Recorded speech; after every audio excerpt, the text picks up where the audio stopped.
Engagement is so important for growing our reach and our influence on social media, but what if we're just not getting it? What can we do? What can we do to generate more engagement? It's one thing just saying create good content. And in this video, I'm going to take you through a few tips and tricks that you can apply to your content to make it even more engaging.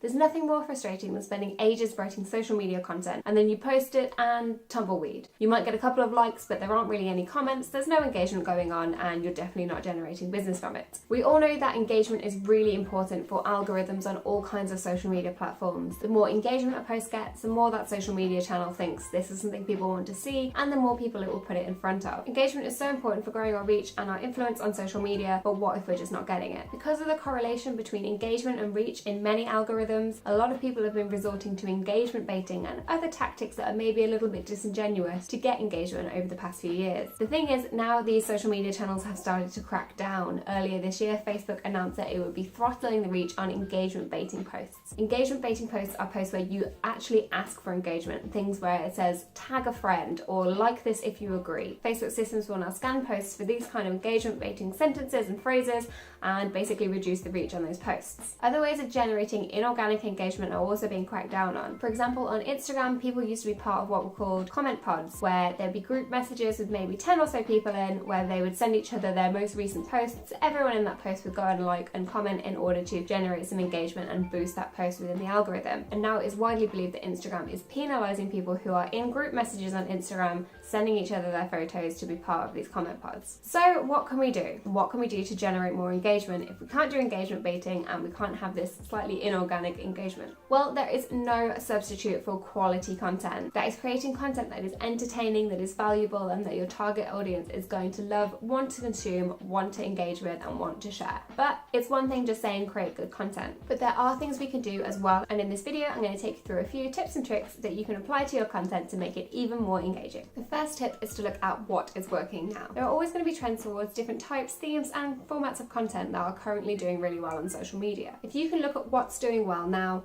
take some of these and apply them to your own content, then it's going to perform better, purely because it's what people are used to seeing at the moment and are enjoying engaging with. For example, if you create food related content, you'd probably be wise to create some of these top-down recipe videos where everything's shot from above, there's text on the screen, and it simply walks you through a recipe. The kind of video popularized by BuzzFeed Tasty. These types of videos perform really well, so if you can apply it to your own content, chances are it's going to make it really engaging. So have a look at what's performing well at the moment. Is it a particular style of video, a particular way of writing a post? If you have a slightly more casual brand, or you're willing to have a bit of fun, then maybe you can look at what kind of memes are popular at the moment and see if you can adapt those for your business. Another way to keep on top of what's working at the moment is to talk about trending topics. Now, on most social media platforms, the algorithm will pick up things that people are talking about, and if everyone's talking about the same trending topic, then your post is likely to go further. On the day of the recent British royal wedding, I posted for one of my clients about the wedding, and that post got a massive reach because it clearly been picked up because it was talking about Meghan and Harry, and that was something that a lot of people were talking about, so it got pushed more in the algorithm, and it got a lot more engagement because people wanted to talk about that topic on that day. So are there any trending topics you can talk about? And this doesn't even have to be keeping on top of breaking news. Trending topics can be things that are planned well in advance, like the royal wedding, or it can be things that recur every year,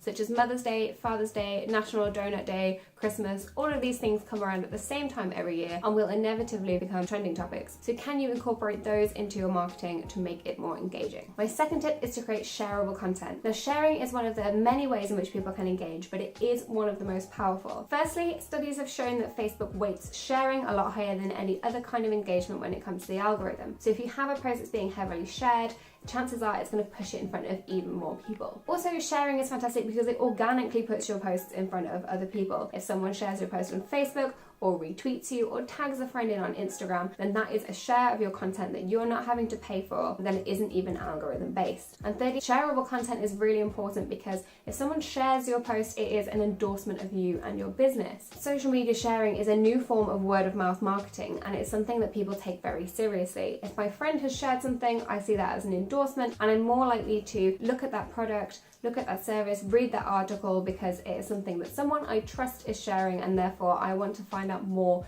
about something that they like. But what makes content shareable? Like I said before, we can't just ask for shares anymore because that is engagement baiting. So we have to make content that is genuinely shareable. People share for a number of reasons, and if you can tap into one of these reasons, then you're going to make content that is more shareable. Now, there are a few different triggers that make people share, but I'm just going to run through a few of them that you can apply to your social media. So the first reason people might want to share something is that they have an emotional response to it. Now, this could be sadness, it could be happiness, it could be anger. This is why you'll see people who you follow and who your friends is sharing news articles that frustrate and annoy them, or videos of babies that make them smile, or those really tear-jerking stories about dogs that are abandoned and found on the street and are nursed back to health and all their fur grows back, and it's a lovely heartwarming story. So is there something in your business that is emotional? Is there a story you can share? Even if your business itself is not that emotive, then maybe you've done something to do with charity and supported a local cause, and that is something that you could create some content around. If that is an emotive subject, then it's going to be more shareable. A second reason people might share things is because it makes them look good. This is why you see people sharing all these quizzes they do on Facebook saying,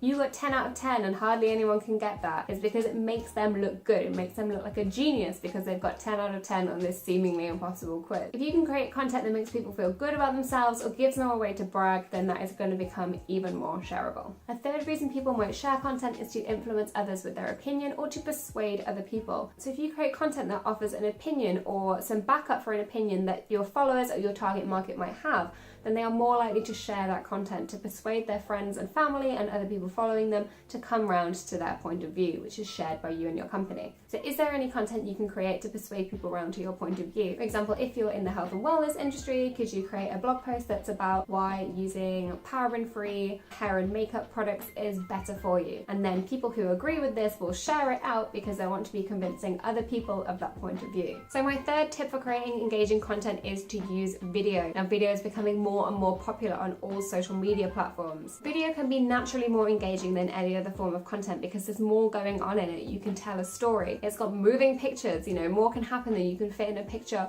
or in words. If a picture tells 1,000 words, then how many does a 1-minute video tell? The great thing about video as well is that video views count as engagements on a lot of social media platforms. So if you're getting views on your video, that is automatically going to push you up in the algorithm. The more people see your video, the more chance people have got to engage with it. And also you can add more value because you've got longer in a video, you've got more space to tell a story, to give information than you do in a text post or in an image. And the other thing is, if you're using video at the moment, you still can sneakily ask for engagement. If you're doing a live video, you can ask people to give you a thumbs up. If you've got a pre-recorded video, you could pop in there a little call to action to share with your friends. It'll probably get to the point where Facebook will be able to track that down with its systems and its algorithms and its artificial intelligence, but for the time being, you are safe to ask for a little bit of engagement on video. And that's just pre-recorded video. Live video is even more powerful for getting engagement. People love interacting with live videos because you're there at the other end and it is a conversation. It's not like leaving a comment on a pre-recorded video where it doesn't have any impact on the video. If someone's talking to you on a live video, you can talk back to them, you can shout them out, and this encourages people to leave comments and engage. You can respond to what people are saying to keep the conversation going. You can ask people to do certain actions whilst you're in the live video, like sharing, like commenting, like joining your Facebook group, visiting your website, whatever it is you want people to do, and they will interact and they will engage more and they will do what you ask them to do because you are live there on the other side of the video. So if you haven't tried live video yet, I would highly recommend you look into doing so because it is one of the most engaging forms of social media we have at our disposal at the moment. So those are my 3 tips for getting more genuine engagement on your content. Firstly, look at what's working now. Are there any trends in social media that you can apply to your content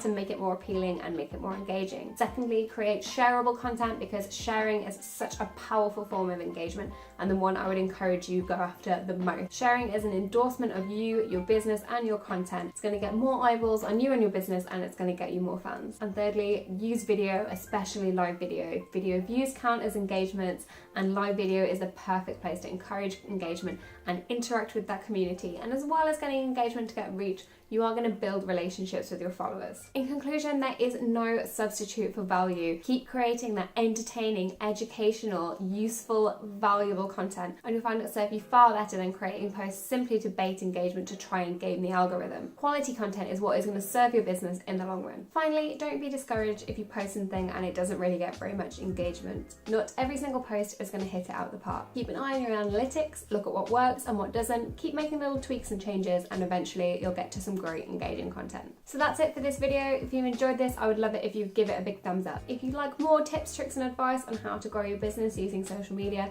then please subscribe using the button below. I make new videos every single week. If you'd like more support in the meantime, then please feel free to join my free Facebook group, Small Business Social Media Mastery. You'll find a link in the description box. Until next time, thank you for watching. Goodbye.